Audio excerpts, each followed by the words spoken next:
Je veux exprimer mon désir, celui de t'adorer, mon roi.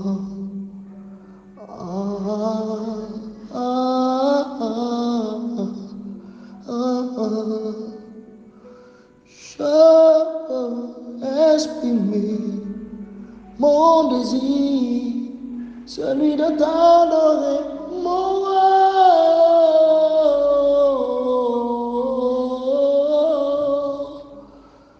Comme un étendard, tu es. Comme un étendard, tu es. Tu ne m'as pas oublié, tu m'aimes encore. Tu ne m'as pas oublié, tu m'aimes encore. Nalangwe, Yesu nalangwe lola, bona yo. Papa bolingwa motema nangae, yonde bolingwa motema nangae, yonde bolingwa motema nangae. Yesue, Yesue, Yesue, nalangwe lola, bona yo. Shalom, shalom, bien-aimés dans le Seigneur, que le maître des temps et des circonstances, que le Seigneur Jésus-Christ vous bénisse par sa grâce, qu'il vous remplisse encore par son esprit et par son feu. Je donne encore un shalom à tout un chacun dans ce groupe et recevez la bénédiction. Nous allons commencer notre enseignement. Ok, donc bien-aimés, l'enseignement de ce soir qui est intitulé « Les grandes lignes du calendrier prophétique ». Ce sera un enseignement très simple qui vous permettra d'avoir un large aperçu sur les événements prophétiques. Vraiment, cet enseignement vous aidera beaucoup parce qu'après cela, nous allons passer à une vitesse supérieure, à des enseignements vraiment élevés.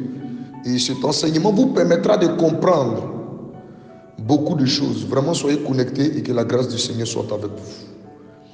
Nous prenons nos Bibles dans le livre de Proverbes chapitre 16 à partir du verset 4. Je lis la parole du Seigneur. L'Éternel a fait tout pour un but. Donc nous voyons là de façon claire que derrière tout ce que l'Éternel est en train de faire, c'est qu'il y a un but pour lequel il fait cette chose. On dit même le méchant pour le jour du malheur, c'est-à-dire que le Seigneur n'a pas créé tout comme cela dans le vide. Il a pris le temps de s'asseoir et de réfléchir. C'est par là que nous voulons introduire le moment de ce soir pour dire, la Bible déclare dans le livre de 1 Corinthiens chapitre 14 verset 33 que notre Dieu n'est pas un Dieu de désordre, mais c'est un Dieu de paix. Alors nous comprenons que Dieu, n'étant pas celui qui est le Dieu de désordre, doit travailler de manière rigoureuse et ordonnée, selon un plan bien détaillé et bien défini. Et c'est ce plan-là que nous appelons le calendrier prophétique de Dieu. Alléluia. Amen. Ok, donc nous continuons. Je vais rapidement aussi dans le livre de Hébreux chapitre 13 à partir du verset 8. Lisons la parole du Seigneur. Jésus-Christ est le même hier. Bien aimé, suivez avec attention, parce que ce que nous sommes en train de lire a un grand sens. Je reprends la lecture. Jésus-Christ est le même hier, aujourd'hui et éternellement. Donc, je ne sais pas, qu'est-ce qui a inspiré notre frère d'écrire ce genre de choses? Comment lui peut venir dire que Jésus-Christ est le même hier, aujourd'hui et éternellement? Donc, de façon succincte, cette écriture est en train de nous donner en réalité le calendrier de Dieu sans que nous le sachions. Le calendrier de Dieu est composé de trois grands principaux temps, c'est-à-dire le temps d'hier, le temps d'aujourd'hui et le temps de demain. Maintenant, dans le temps d'hier, il y a eu des événements qui se sont produits. Dans le temps d'aujourd'hui, il y a des événements qui se produisent. Et dans le temps à venir, il y a des événements qui se produiront. Alors, ce sont ces événements-là que nous voulons lister simplement. C'est ce que nous voulons lister en ce jour. Alléluia. Même quand nous prenons la parole du Seigneur dans le livre de Apocalypse, je cours là-bas rapidement. Apocalypse chapitre 4, à partir du verset 8, je lis. Les 4 êtres vivants ont chacun 6 ailes, et ils sont remplis Dieu tout autour et au-dedans. Ils ne cessent de dire jour et nuit, Saint, Saint est le Seigneur Dieu, le Tout-Puissant, qui était, vous voyez ça, le Seigneur Dieu qui était, qui est et qui vient.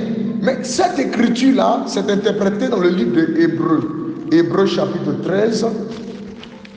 Hébreux chapitre 13, le verset 8. Qu'est-ce que lui nous dit là-bas? Lui, au lieu de était, est et puis vient, il nous dit clairement que Jésus-Christ est le même hier. Donc, lorsque les anges disaient Saint, Saint, Saint est le Seigneur Dieu qui était, le était là-bas correspond ici à hier, qui est correspond ici à aujourd'hui, et qui vient constitue le temps de éternellement encore le temps à venir ou demain. Donc voici les 3 grands principaux temps dans le calendrier de Dieu. Et pendant ces temps-là, il y a des événements qui doivent se produire. Le but de l'enseignement de ce soir, c'est de vous emmener à éviter de faire des erreurs dans la prophétie. Alléluia. Nous partons aussi dans le livre de Ecclésiaste chapitre 3, à partir du verset 1, nous lisons. Il y a un temps pour tout, écoutez bien, un temps pour toutes choses sous les cieux. Qu'est-ce que cela veut dire? Ça veut dire qu'il n'y a rien qui ne peut s'accomplir en dehors de son temps. Je vais te donner un exemple qui est simple. Souvent, nous sommes confrontés à des dilemmes où plusieurs personnes disent que la marque de la bête ou la puce est déjà là. Mais si nous soulevons ce problème et que nous nous mettons dans la prophétie, est-ce que la marque de la bête, là, le temps est arrivé pour que ça soit en exécution? C'est ça le but de l'enseignement de ce soir. Pour que vous puissiez tirer chaque élément dans son temps. Là, quand quelqu'un sera en train de dire quelque chose de déplacé, vous allez l'attraper. Alléluia. Donc nous allons expliquer ces choses-là, c'est quoi? Ok, nous continuons. Nous allons dans Colossiens chapitre 1, verset 16. Car en lui, on parle de Jésus, ont été créées toutes les choses qui sont dans les cieux et sur la terre. Maintenant, regardez bien ce qu'ils vont dire. Les visibles et les invisibles, trône, dignité, domination, autorité, etc. Donc, nous allons comprendre un premier aspect. Le texte que nous venons de lire de Colossiens chapitre 1 verset 16 dit qu'en lui Jésus ont été créées toutes choses qui sont dans les cieux et sur la terre. Maintenant les choses qui ont été créées là, il dit les visibles et les invisibles. C'est-à-dire la création. Quand on dit au commencement Dieu créa, la création est subdivisée en 2 groupes. Il y a la création visible et il y a la création invisible. Maintenant, qu'est-ce que nous appelons la création visible? Qu'est-ce que nous appelons la création invisible? Retournons dans le livre de la Genèse. Retournons là-bas.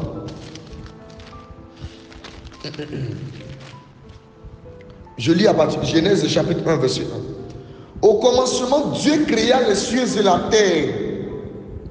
La terre était informe et vide. il y avait des ténèbres à la surface de l'abîme. C'est-à-dire que pendant qu'il y avait des ténèbres à la surface de l'abîme, lisons bien, on dit, et l'Esprit de Dieu se mouvait au-dessus des eaux. Donc, les eaux existaient déjà. Les eaux étaient déjà présentement là. Mais on ne les voyait pas. Parce qu'il y avait quoi? Les ténèbres. Or, les ténèbres viennent pour rendre quelque chose invisible. Donc, l'eau a été créée dans la création invisible. On continue. Dieu dit que la lumière soit, et la lumière fut. Donc, quand la lumière vient maintenant pour apparaître, la lumière vient pour chasser les ténèbres, alors toute création qui va venir après la lumière, c'est la création visible. Suivez-nous avec attention. Je parle de la création invisible. J'ai expliqué ça par rapport à Genèse chapitre 1 verset 2. Je reprends la lecture pour que ce soit clair dans l'esprit de tous. La terre était informe et vide. Quand on dit que la terre était informe et vide, il ne faut pas penser qu'il n'y avait rien dessus. C'est un langage. Il y avait des ténèbres à la surface de l'abîme et l'Esprit de Dieu se mouvait au-dessus des eaux. Mais quand nous lisons ça là, on n'a pas vu une partie où Dieu a créé l'eau. Mais l'eau existait déjà. Mais l'eau a été façonnée où? L'eau a été créée avant la lumière. Voilà pourquoi nous caractérisons l'eau comme étant la création invisible. Nous prenons encore les anges. Les anges, quand nous lisons au début de la création, il n'y a pas une partie où Dieu a dit les anges apparaissaient. Mais les anges existaient déjà avant même que la lumière fût. Donc, les anges font partie de la création invisible. Les trônes font partie de la création aussi invisible. Les dominations font aussi partie de la création invisible. Donc, vous voyez ça. Tout cela font partie de la création invisible. Maintenant, quand la lumière vient pour mettre en lumière la création invisible. Donc quand la lumière vient, l'eau qui était dans l'invisible, l'eau vient dans le visible. Et après ça, beaucoup de choses vont être créées. Mais nous allons citer un peu quelques éléments de la création visible. Le ciel, c'est un élément de la création visible. La terre, c'est un élément de la création visible. Pourquoi nous disons ça?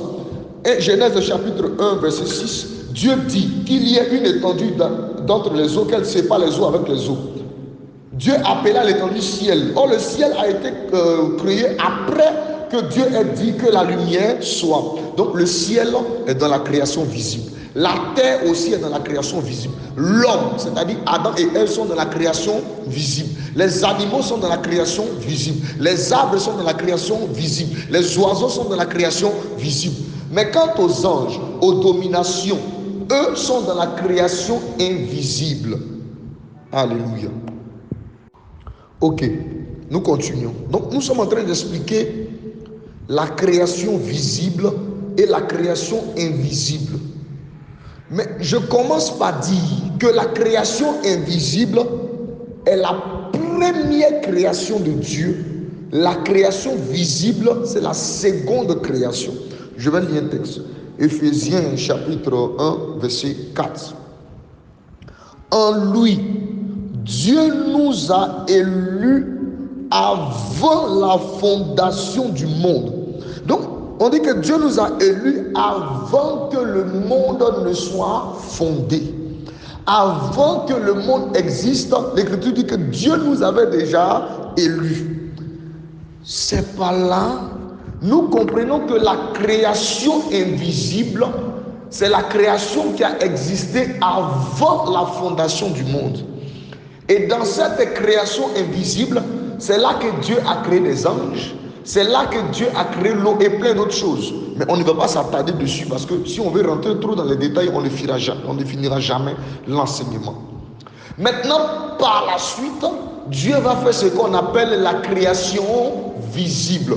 Mais quelle est la différence entre la création invisible et la création visible? La différence est que la création est devenue visible à cause de la lumière.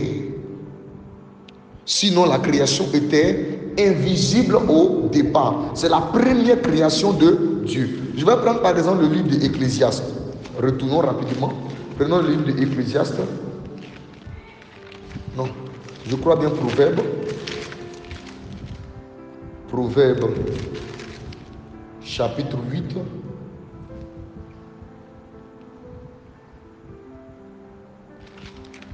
Proverbe, chapitre 8. Permettez-moi de chercher un instant. Voilà, Proverbe, chapitre 8. Quand nous lisons à partir du verset 22. L'Éternel m'a créé la première de ses œuvres, avant ses œuvres les plus anciennes. J'ai été établi depuis l'éternité, dès le commencement, avant l'origine de la terre. Donc avant que la terre ne vienne, il y avait une création qui était la création invisible. Voilà pourquoi on dit l'Éternel m'a créé la première de ses œuvres, avant ses œuvres les plus anciennes. J'ai été établi depuis l'éternité, dès le commencement, avant l'origine de la terre. Donc avant l'origine de la terre, il y avait une création. Et c'est cette création-là qui est la création invisible. C'est là-bas même que Lucifer a été formé. C'est là-bas que ceux qui sont devenus démons ou encore anges déchus aujourd'hui ont été formés. Alléluia. J'espère que nous nous suivons. Nous pouvons continuer. Ok, nous continuons. Donc, au travers du livre de Colossiens, chapitre 1, verset 16, nous avons fait ressortir deux types de création. La première qui est la création visible et la seconde qui est la première qui est la création invisible plutôt, excusez-moi, et la seconde qui est la création visible. Maintenant, la création visible, ce sont en réalité les choses qui étaient dans l'invisible que Dieu a fait passer dans le visible. Je vous ai expliqué avec l'exemple de l'eau. Quand tu vas lire le livre de la Genèse, tu ne vas pas voir une partie où on dit Dieu a dit créons les eaux. Mais on voit que l'Esprit de Dieu se mouvait déjà au-dessus des eaux. Donc les eaux étaient dans la création invisible. Et maintenant Dieu a renvoyé ces choses-là dans la création visible. Nous prenons par exemple le livre d'Ézéchiel chapitre 28. Ézéchiel chapitre 28, nous allons voir aussi quelque chose là-bas. Ézéchiel chapitre 28, à partir du verset 12, je lis. À partir du verset 12.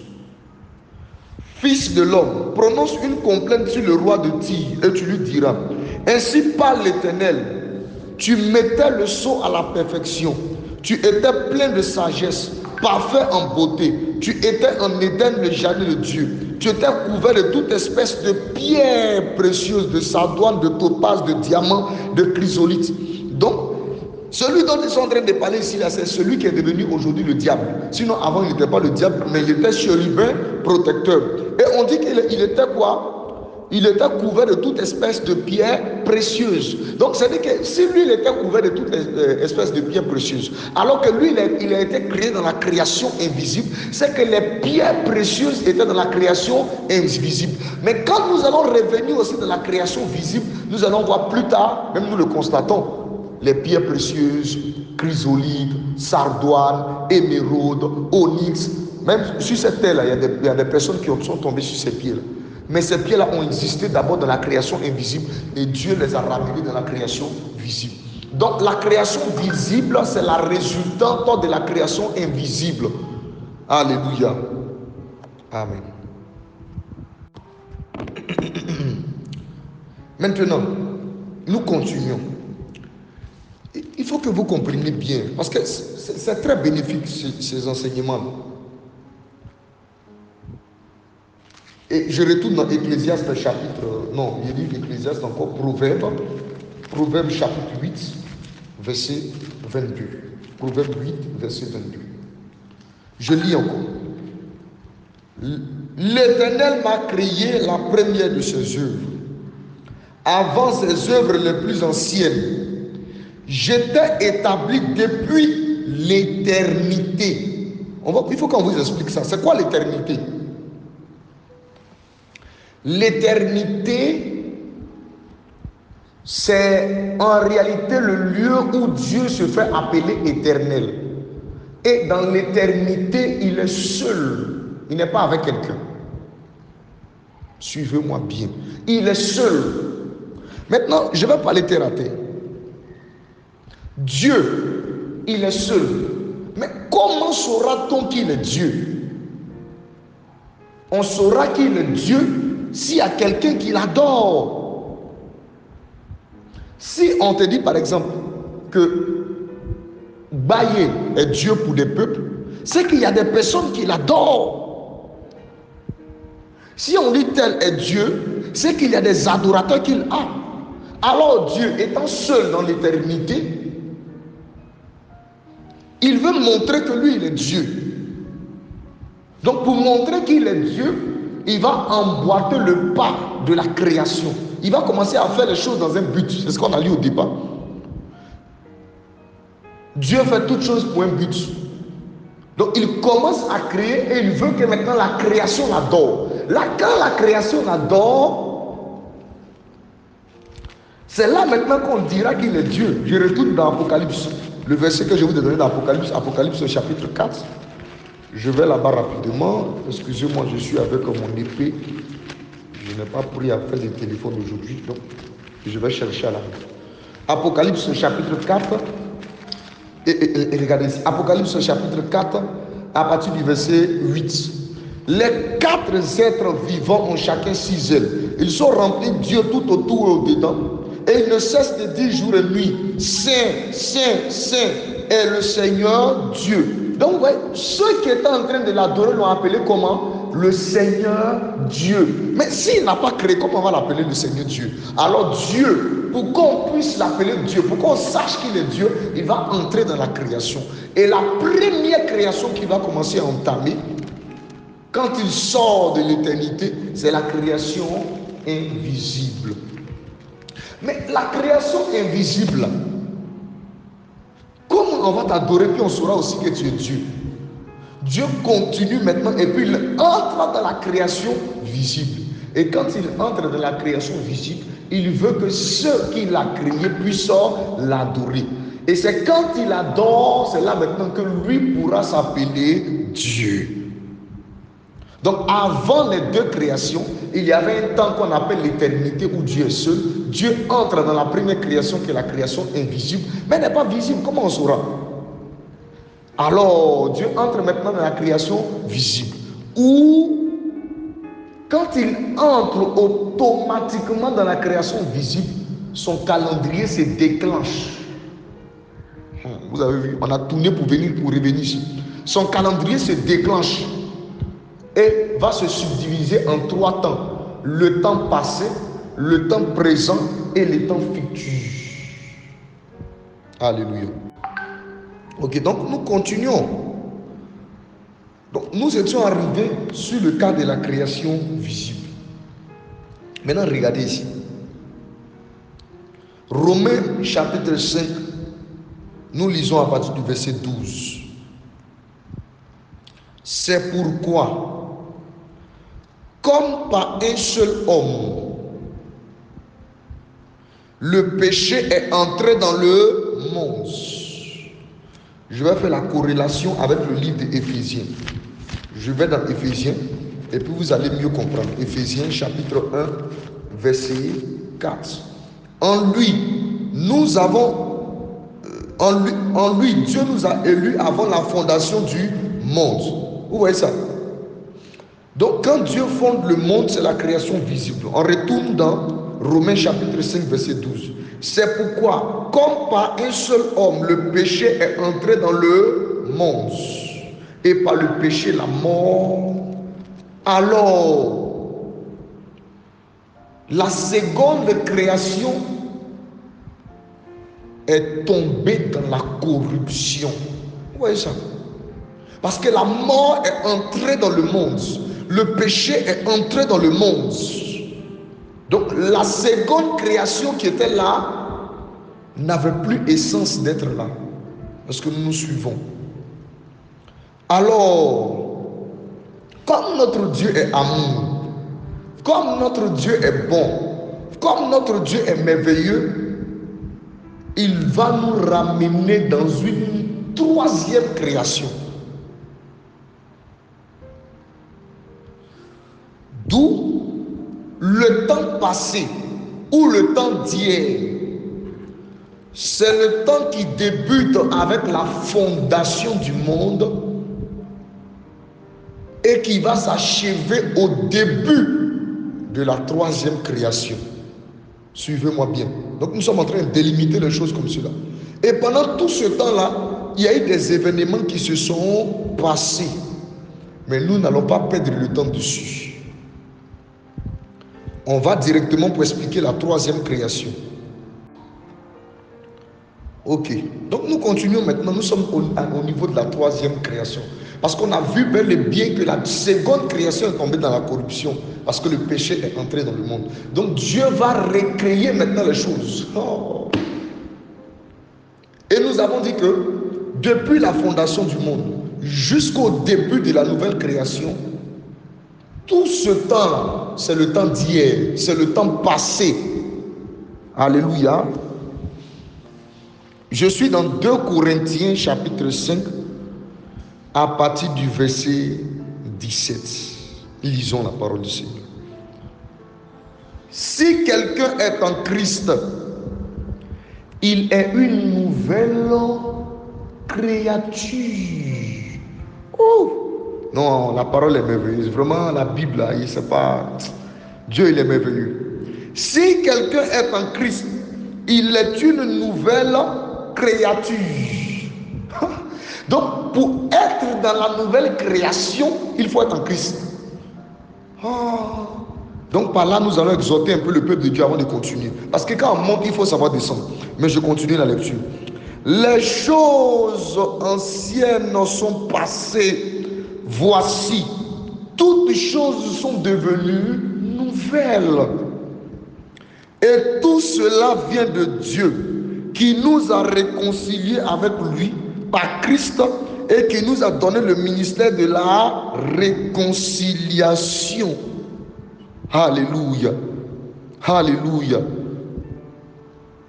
Bien-aimés. Donc la troisième création, c'est la création en Jésus-Christ de Nazareth. Parce que la deuxième création est tombée dans la corruption. Donc Dieu est venu pour recréer, mais cette fois-ci en Jésus-Christ. Maintenant, j'ai dit que nous allons exhorter. C'est-à-dire que dans tout ce que nous avons dit là, on va tirer quelque chose dedans pour appliquer à notre vie. Donc nous avons délimité le temps passé et nous allons plus tard délimiter le temps présent. Même Dieu, quand il travaille, il y a le passé, le présent. Et qu'est-ce qu'il dit dans 2 Corinthiens chapitre 5 verset 17? Si quelqu'un est en Christ, il est une nouvelle créature. Donc, posons-nous la question, et si quelqu'un n'est pas en Christ? Si quelqu'un n'est pas en Christ, la corruption est toujours en lui, la mort domine sur lui, alors cet homme ou cette personne est dans la seconde création. Donc nous, avant que nous connaissions Christ, pour marcher selon sa parole, tous nous étions dans la seconde création. Nous étions dans les choses anciennes. Et maintenant que nous avons connu Christ, ou encore que Christ s'est fait connaître à nous, nous sommes retombés, ou encore nous sommes venus dans la troisième création. Et dans cette troisième création, les choses deviennent nouvelles. Ça veut dire, mon frère, tu ne peux pas dire que tu es encore en Christ, que tu es une nouvelle créature, que tu as été recréé avec Jésus, pendant que nous voyons les choses passer en toi. Est-ce que nous voyons ça? La deuxième création, c'est fini. La deuxième création, c'est là où la mort domine. La deuxième création, c'est là où le péché domine. Mais aujourd'hui, parce que tu es en Christ et que tu es né de nouveau, voilà pourquoi la Bible déclare que c'est lui qui est né d'eau et d'esprit. Parce que pour naître, quand Nicodème lui a posé la question, mais il faut que j'entre de nouveau dans le ventre de ma mère. Parce qu'en réalité, c'est comme cela qu'on est. Il faut que j'entre de nouveau dans le ventre de ma mère. Maintenant, si on dit que tu es né de nouveau, ça veut dire que si tu avais atteint un certain âge avant, tu disparais et tu deviens un bébé. Ça veut dire que le vieil homme, la personne que tu étais avant, la personne meurt pour que tu deviennes une nouvelle personne. Alors, toute personne qui dit qu'elle est née de nouveau et qui a encore les démons dans sa vie, la mort domine cette personne, le péché domine cette maison, n'est pas né de nouveau, n'est pas dans la nouvelle création. Donc, je vais nous exhorter chacun de travailler réellement sur nos vies.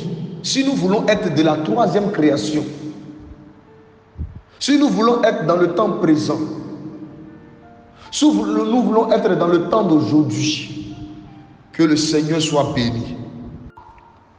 Donc nous continuons. Je suis dans le livre de Romains chapitre 6 verset 4. Je lis la parole du Seigneur. Nous avons donc été ensevelis avec lui par le baptême en sa mort, afin que comme Christ est ressuscité des morts par la gloire du Père, de même nous aussi nous marchions en nouveauté de vie. Mais je reprends encore la lecture. Nous avons donc été ensevelis avec lui par le baptême en sa mort. Qu'est-ce que ça veut dire? Je vous ai dit que depuis la fondation du monde jusqu'à la mort de Jésus à la croix de Golgotha, tant que Jésus n'avait pas rendu l'esprit, tout le temps passé là, nous étions dans le temps d'hier, nous étions dans les événements passés, nous étions dans la vieille nature. Maintenant, cette écriture encore va exhorter, frère, il faut que nous exhortons le peuple de Dieu. Nous avons été ensevelis, ça veut dire que nous avons été enterrés avec lui par le baptême en sa mort. Qu'est-ce que ça veut dire? Tu avais une vie passée. Cette vie passée-là doit être enterrée. Si quelqu'un a jusqu'à présent les choses de sa vie passée en lui, c'est qu'il n'est jamais mort. J'entre maintenant dans un volet très prophétique. La mort du Seigneur Jésus-Christ est le moyen par lequel on est passé du temps d'hier au temps d'aujourd'hui.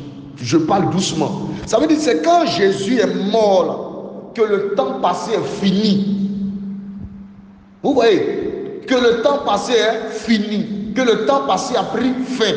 Donc, la différence entre le passé et le présent, pour qu'on sache qu'il y a eu un passé et qu'il y a maintenant un présent, il faut la mort. Donc j'exhorte aussi les chrétiens pour leur dire, un chrétien est une nouvelle créature si sa mort a été constatée, si son décès a été constaté, si cette personne a été ensevelie. Parce que si tu n'as pas encore été enseveli, si tu n'es pas encore mort, si les vieilles natures sont encore en toi, si les vieilles habitudes sont encore en toi, si les positions que tu faisais dans le monde, sur le lit avec ta femme sont encore en toi, si la manière de vivre que tu faisais avant sont encore en toi, si les instincts et les désirs de la chair qui étaient encore hier sont encore en toi, c'est que tu n'es pas passé de la mort à la vie.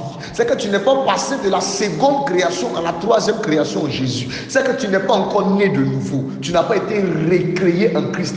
Il faut que Jésus-Christ puisse te régénérer. Je commande et je déclare que le Seigneur puisse régénérer toute personne qui m'écoute ce soir, afin que ceux qui sont de la deuxième création puissent mourir et ressusciter en Christ, afin qu'avec la troisième création qui est en Jésus, nous puissions hériter le royaume des cieux. Que le Seigneur vous bénisse.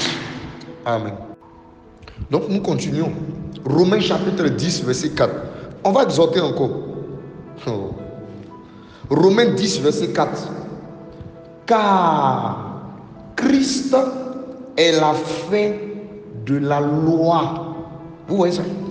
Je le relis encore tout doucement. Christ est la fin de la loi pour la justification de ceux qui croient. Donc c'est-à-dire que tant que Christ n'était pas encore venu, il y avait un temps passé, un temps d'hier qu'on appelle le temps de la loi. Vous voyez ça? Or, il y a une écriture qui déclare que depuis le temps d'Adam jusqu'à Moïse, la mort a régné. Maintenant, Christ, quand il vient à la croix de Golgotha, dès que Christ meurt, la Bible déclare que les voiles du temple se déchira. C'est-à-dire qu'il vient pour mettre fin à la loi. Donc la mort de Jésus, c'est le tournant entre le passé et le présent. Et dans ce passé-là, il y a eu la seconde création, des choses aussi qui se sont déroulées. Non, on ne parlera pas de ça maintenant. Nous entrons maintenant dans la nouvelle création. Nous entrons maintenant dans le temps d'aujourd'hui. Donc le temps d'aujourd'hui a débuté à partir de la mort de Jésus à la croix de Golgotha. Et le temps d'aujourd'hui va prendre fin quelque part. Mais allons-y tout doucement pour commencer à expliquer le temps d'aujourd'hui. Que le Seigneur vous bénisse. Donc nous continuons pour dire, quand Jésus-Christ meurt à la croix de Golgotha, il y a un changement de temps. Le temps passé disparaît pour qu'on puisse arriver au temps présent. Et dans ce temps présent-là, nous allons expliquer ou énumérer tous les événements qui vont se passer dans le temps présent. Là, de sorte que si une prophétie sort, si quelqu'un enseigne et que tu regardes dans le calendrier, tu vas dire non, ça là, où il a placé ça, c'est pas bon. Où il a placé ça, c'est pas bon. Donc suivez avec attention. Maintenant, le temps dans lequel nous sommes entrés, le temps d'aujourd'hui là, c'est ce temps-là qui est appelé le temps de la grâce. Je suis dans Éphésiens chapitre 2, verset 8. Car c'est par la grâce que vous êtes sauvés, par le moyen de la foi. Donc c'est la grâce qui est venue nous sauver de la mort dans laquelle nous étions encore de notre vie passée. Et cela ne vient pas de vous, c'est le don de Dieu. Alléluia. Je vais lire Jean chapitre 1, le verset 17. Car la loi a été donnée par Moïse, la grâce et la vérité sont venues par Jésus-Christ. Donc c'est Jésus-Christ qui est venu avec la grâce et la vérité. Et c'est dans ce temps-là que nous sommes, depuis que Jésus-Christ est mort à la croix de Golgotha. Ok, donc maintenant, nous sommes dans le temps d'aujourd'hui, qui a pour temps principal le temps de la grâce. Et dans le temps de la grâce, je vais vous lister tous les événements qui doivent se passer, qui doivent se produire. Mais je commence par dire que le temps de la grâce prendra fin quand l'église de Dieu sera enlevée. C'est là la fin du temps de la grâce. Maintenant, quels sont les événements qui vont succéder? Premier événement, la repentance et la conversion. Ça, je suis dans Matthieu chapitre 3, verset 1 à 8. En ce temps-là, parut Jean-Baptiste pressant dans le désert. Il disait, repentez-vous car le royaume des cieux est proche. Donc chacun de vous pourra lire à la maison. Ça veut dire que dans le temps de la grâce, le mouvement de la repentance, le mouvement de la conversion est un élément ou encore un facteur du temps de la grâce. Ça ne veut pas dire que pendant le temps de la grâce, on ne se répand plus. On a vu des assemblées où on dit non, on ne fait plus prière de repentance. Ça veut dire qu'on ne pêche plus. On est sauvé comme ça. Donc, eux ne font pas de repentance. Et cette assemblée, on appelle ça bonne nouvelle de la grâce. Non, bien aimé, c'est un faux enseignement. Parce que même dans le temps de la grâce, il doit avoir la repentance. Voilà pourquoi dans Actes chapitre 2, verset 37 à 38, ils ont demandé, hommes frères, que ferons-nous? Il dit, repentez-vous. Repentez-vous. Changez de vie. Je vais là-bas rapidement. Actes chapitre 2. Sinon, il aurait pu dire, bon, il n'y a plus de repentance. Vivez comme vous voulez, vous allez être sauvés. Alléluia. Actes chapitre 2, verset 37. Après avoir entendu ce discours, ils eurent le cœur vivement touché. Et il dit à Pierre et aux autres apôtres, hommes frères, que ferons-nous? Ça veut dire que dans le temps de la grâce, la première des choses qu'ils ont commencé par prêcher, ou encore le premier mouvement qui doit être vu, Pierre leur dit, repentez-vous et que chacun soit baptisé au nom de Jésus. Donc, premier événement, la repentance et la conversion. Second événement, c'est le jugement dans l'église. Ça, c'est le deuxième élément dans le temps de la grâce, le jugement dans l'église. 1 Pierre chapitre 4. 1 Pierre chapitre 4. Nous prenons le verset 17. Car le moment où le jugement va commencer par la maison de Dieu, car, plutôt je reprends la lecture, excusez-moi, car c'est le moment où le jugement va commencer par la maison de Dieu. Or, si ce n'est pas nous qu'il commence, quelle sera la fin de ceux qui n'obéissent pas à l'évangile de Dieu? Plusieurs chrétiens, quand ils lisent ce verset-là, eux, ils pensent que les chrétiens seront jugés au jugement dernier. Non, les chrétiens ne seront pas jugés au jugement dernier. Faux. Le jugement des chrétiens a commencé déjà. Par la parole qui est prêchée là. Le jugement de l'église a déjà commencé. Le jugement a déjà commencé dans la maison de Dieu. C'est parce qu'il y a déjà le jugement dans la maison de Dieu qu'il y a une catégorie de personnes qui vont aller en enfer, bien vrai qu'ils sont à l'église. Il y a une catégorie de personnes qui iront en enlèvement. Parce que la parole sera un juge qui va départager, qui va séparer, alléluia, qui va mettre de part et d'autre ceux qui se sont conformés à l'évangile et ceux qui ne se sont pas conformés à l'évangile. C'est là cette écriture où le Seigneur dit, car c'est le moment où le jugement va commencer par la maison de Dieu. Nous là, le jugement a déjà commencé. Un chrétien ne peut pas se retrouver au jugement dernier. Toute personne qui va se retrouver au jugement dernier a déjà raté l'enlèvement. Si tu arrives au jugement dernier, il faut te dire que tu vas en enfer. Il n'y a rien à faire. Ce n'est pas pour dire que quand tu vas arriver là-bas, le Seigneur va te faire grâce. Non. Mais nous, pour nous, le jugement dernier, ça sera un temps de récompense. Mais ça ne sera pas un temps encore où le Seigneur va venir lister nos péchés. Ça, c'est pour les païens. Voilà pourquoi l'Écriture dit, oh, si ce n'est pas nous qu'il commence, quelle sera la fin de ceux qui n'obéissent pas à l'évangile? Je t'exhorte mon frère, je t'exhorte ma soeur. Le jugement a déjà commencé dans la maison de Dieu. Fais tout pour que le Seigneur te trouve juste, que le Seigneur te trouve irréprochable. Parce que le Seigneur viendra trouver quoi? Une église sans tache ni ride et sans défaut. Mais pour qu'elle soit sans tache ni ride et sans défaut, c'est que le Seigneur va trier tous les mauvais grains pour les jeter. Le jugement a déjà commencé ainsi.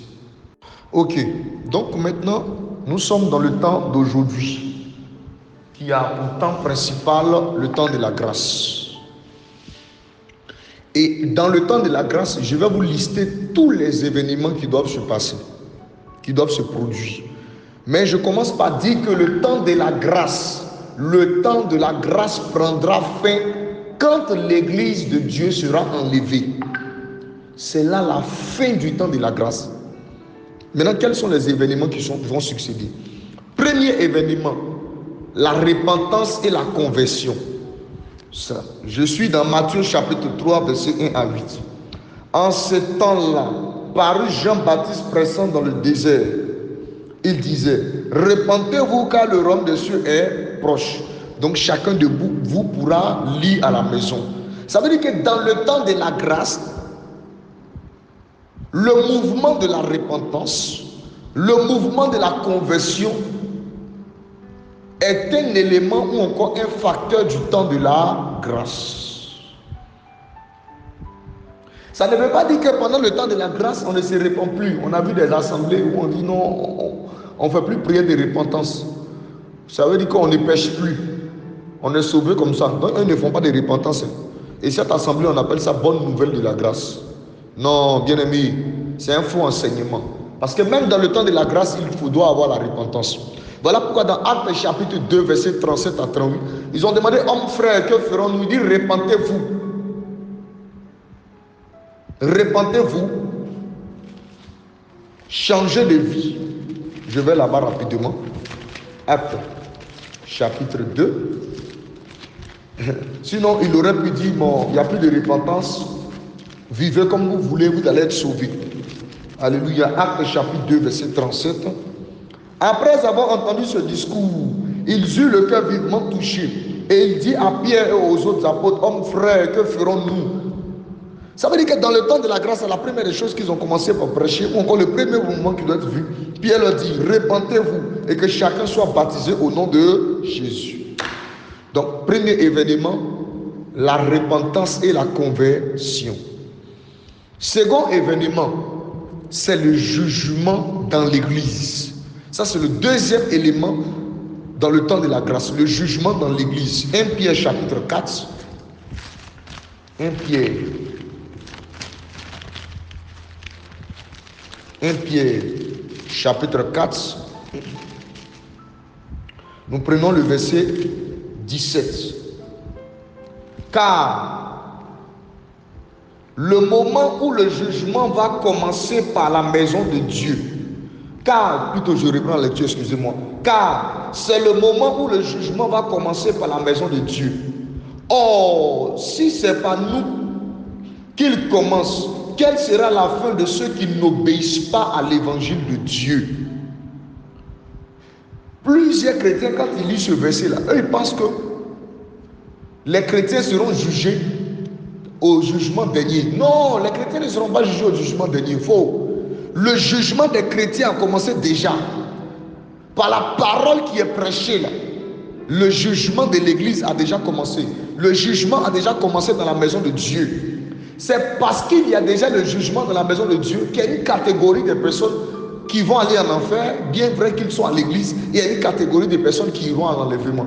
Parce que la parole sera un juge qui va départager, qui va séparer, alléluia, qui va mettre de part et d'autre ceux qui se sont conformés à l'évangile et ceux qui ne se sont pas conformés à l'évangile. C'est là cette écriture où le Seigneur dit, car c'est le moment où le jugement va commencer par la maison de Dieu. Nous là, le jugement a déjà commencé.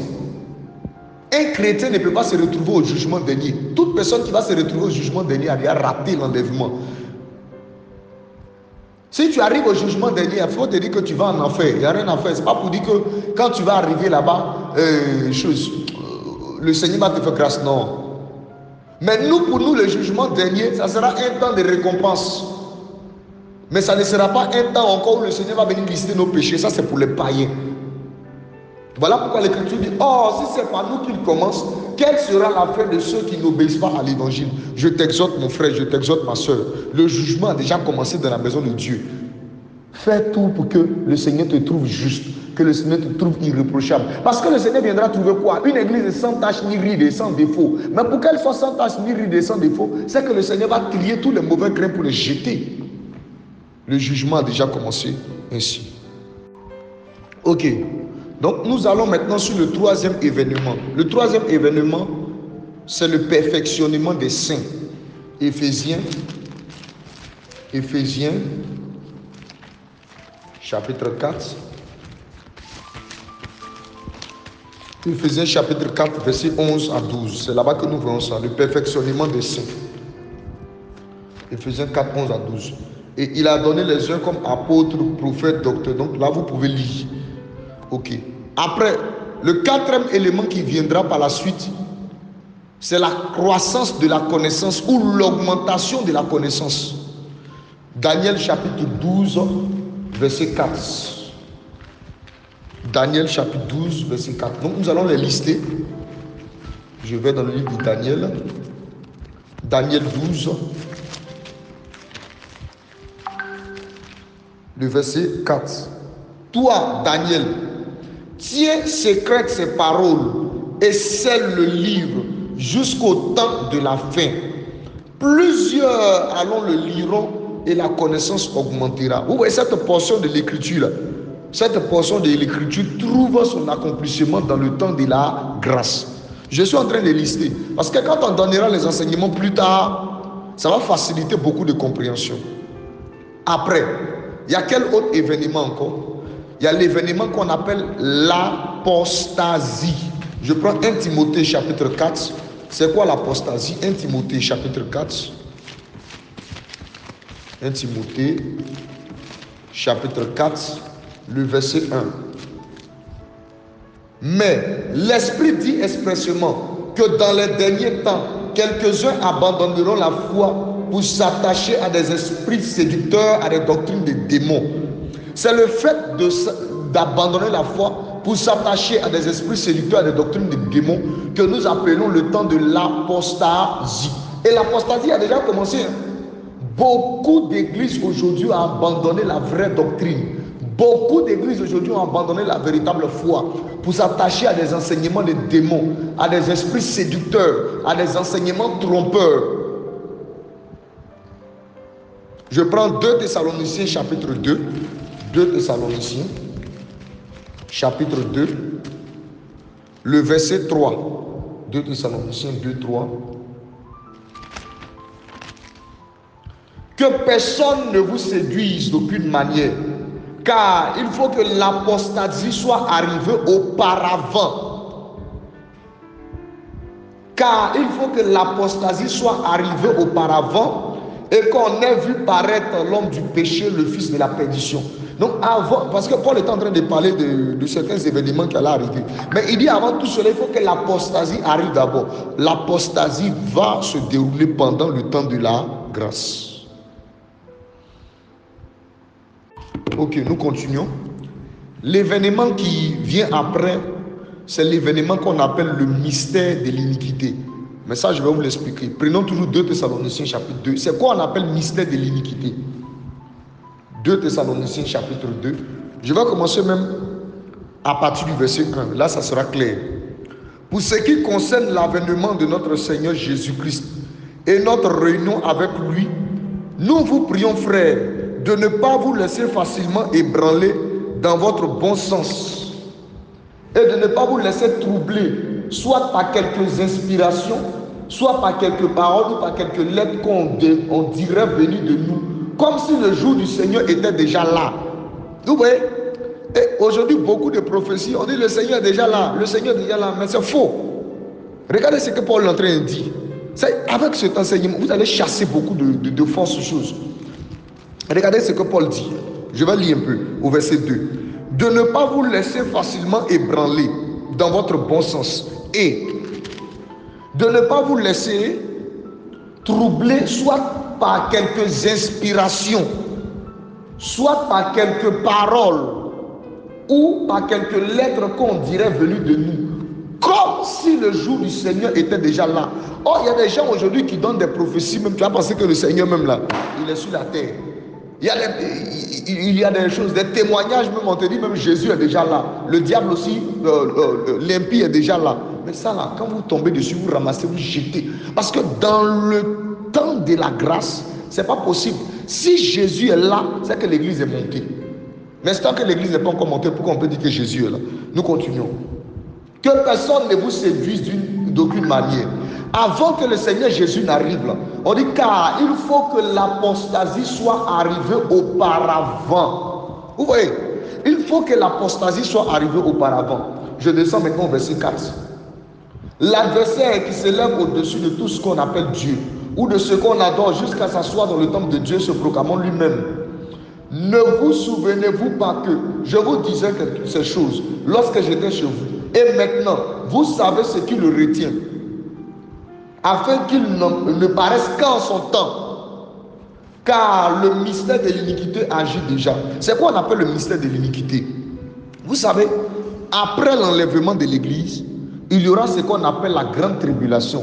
Et pendant le temps de la grande tribulation, le diable ne se cachera plus.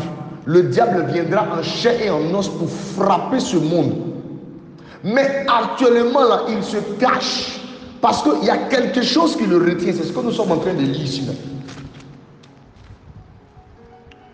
2 Thessaloniciens 2,6. Et maintenant, vous savez ce qui le retient. Donc, il y a quelque chose qui le retient actuellement. Le diable ne peut pas être là. Donc, tu ne peux pas avoir une prophétie qui a te dit que le diable est déjà là. L'impie est déjà là. La marque de la bête a commencé à déjà être distribuée. Oh, non, non, non. L'église est encore là. L'église est encore présente. Ces choses-là ne peuvent pas paraître.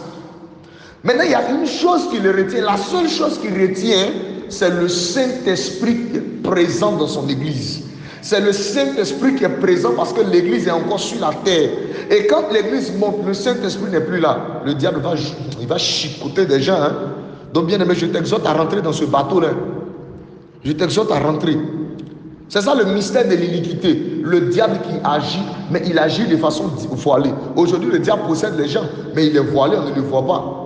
Lui, s'il fait faire des programmes, c'est voilé, on ne le voit pas. C'est ce qu'on appelle le mystère de l'iniquité. Et après cela aussi, il y aura la tribulation. Il n'est pas dit la grande tribulation, il dit la tribulation. C'est-à-dire les persécutions, la guerre contre les saints, là où les gens vont se lever contre nous. Les gens nous feront la guerre, là où l'église de Dieu sera persécutée. On voit ça dans Marc chapitre 10, versets 28 à 30. Et aussi, nous aurons le mouvement des 4 premiers sauts. Alléluia. Je continue. Ok. Donc, on continue. Voilà.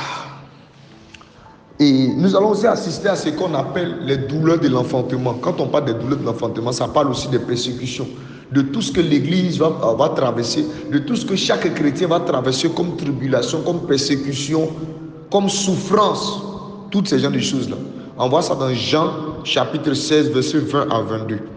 Voilà, vous pouvez aller là-bas et lire. L'élément qui va arriver aussi, ou encore l'un des éléments, c'est que l'iniquité doit arriver à son comble. Le péché doit monter à outrance. Le péché doit arriver au niveau extrême, comme du temps de Genèse, avant que le Seigneur ne détruise Sodome et Gomorrhe. Il faut que le péché arrive à son extrémité. Et nous le voyons où? Dans Genèse 15, 15 et dans Matthieu 24, 12. Donc avant qu'il y ait enlèvement, là, le péché va monter à une extrême, vraiment jusqu'à ce que le péché devienne le quotidien de tout le monde. Et bien aimé, regardez aujourd'hui dans le monde. Donc avec tout ce que nous sommes en train de voir là, le Seigneur vient bientôt. Parce qu'aujourd'hui le péché est devenu comme un jeu. En Suède, on nous dit que le sexe maintenant est devenu un sport. Donc les gens vont pratiquer le sexe. Et imagine dans les temps à venir, les gens seront connectés à la télévision en train de regarder le sport qu'on appelle sexe. C'est la pornographie maintenant qu'on va voir à n'importe quel niveau. Regardez nos enfants qui sont devenus aujourd'hui tellement rebelles. Il n'y a même plus le respect. Les femmes émancipées, les femmes de valeur dans le monde, les femmes de distinction, la rébellion à tous les niveaux. Les choses qui sont tordues, le mouvement de la pédophilie, le mouvement de terrorisme, le mouvement de djihadisme, toutes ces choses-là. Le péché est en train de monter à outrance. Alléluia. Alléluia. Et le dernier élément qui va marquer la fin du temps de la grâce, c'est l'enlèvement. Mais nous allons expliquer, dans l'enlèvement, il y a plusieurs choses qui sont contenues. Ok. Donc, c'est l'enlèvement qui va marquer la fin. Mais nous allons lire 1 Thessaloniciens chapitre 4, verset 15 à 17. Comment ça va se passer l'enlèvement? Verset 15 à 17. Voici, en effet, ce que nous vous déclarons, d'après la parole du Seigneur, nous les vivants, restés pour l'avènement du Seigneur, nous ne dévoncerons pas ceux qui sont morts. On parle des morts en Christ. Car le Seigneur lui-même a un signal donné, à la voix d'un archange, au son de la trompette de Dieu, descendra du ciel. Et les morts en Christ ressusciteront premièrement. Donc ce jour-là, il y aura premièrement la résurrection des morts. Il y a des vivants aussi qui vont rester. Il y a des personnes qui seront vivantes le jour même de l'enlèvement. Mais il y aura la résurrection des morts. Et quand on parle de résurrection des morts ici, là, c'est pas ce que la Bible appelle seconde résurrection, non. On parle de la résurrection des morts, où les morts en Christ vont ressusciter. Ils vont rejoindre les vivants. Maintenant, quand les morts en Christ ressuscitent et qu'ils rejoignent les vivants, on va lire 1 Corinthiens. 1 Corinthiens, chapitre 15, à partir du verset 51 à 52. 1 Corinthiens 15, 51 à 52. Voici, je vous dis un mystère. Nous ne mourrons pas tous. L'autre côté, il a dit qu'il y a des vivants qui vont rester ici. Il dit, nous ne mourrons pas tous. Mais tous nous serons changés. Donc, ce jour-là, les morts ressuscitent. Ils rejoignent les vivants. Les morts ainsi que les vivants. Les vivants ainsi que les morts qui sont ressuscités. Nous tous, nous serons changés. Nos corps seront transformés. Nous laissons le corps mortel nous prenons maintenant un autre corps. Nous prenons le corps des anges et nous partons maintenant à l'enlèvement. Voilà pourquoi le livre de 1 Thessaloniciens chapitre 5 verset 17. Ensuite, nous les vivants qui serons restés, nous serons tous enlevés ensemble avec eux dans les nuées à la rencontre du Seigneur dans les airs. Et ainsi nous serons toujours avec le Seigneur Jésus-Christ. Maintenant, pendant que nous serons en train de monter là, qu'est-ce qui va se passer premièrement? Apocalypse chapitre 12. Apocalypse chapitre 12. Apocalypse chapitre 12, le verset 7 à 12. Regardez ceci. Il y eut guerre dans le ciel. Michel et ses anges combattirent. Cette guerre dont le livre d'Apocalypse parle, c'est quand l'église sera en train de monter. Étant donné que les démons règnent dans le second ciel, il y aura guerre. Michael et ses anges vont combattre pour les chasser, pour que nous, l'église, en puissions monter. Donc quand ils vont finir de les vaincre là, ces derniers-là seront précipités maintenant à terre. Je continue la lecture. Mais il ne fut pas le plus fort et leur place ne fut plus trouvée dans le ciel. Vous voyez ça?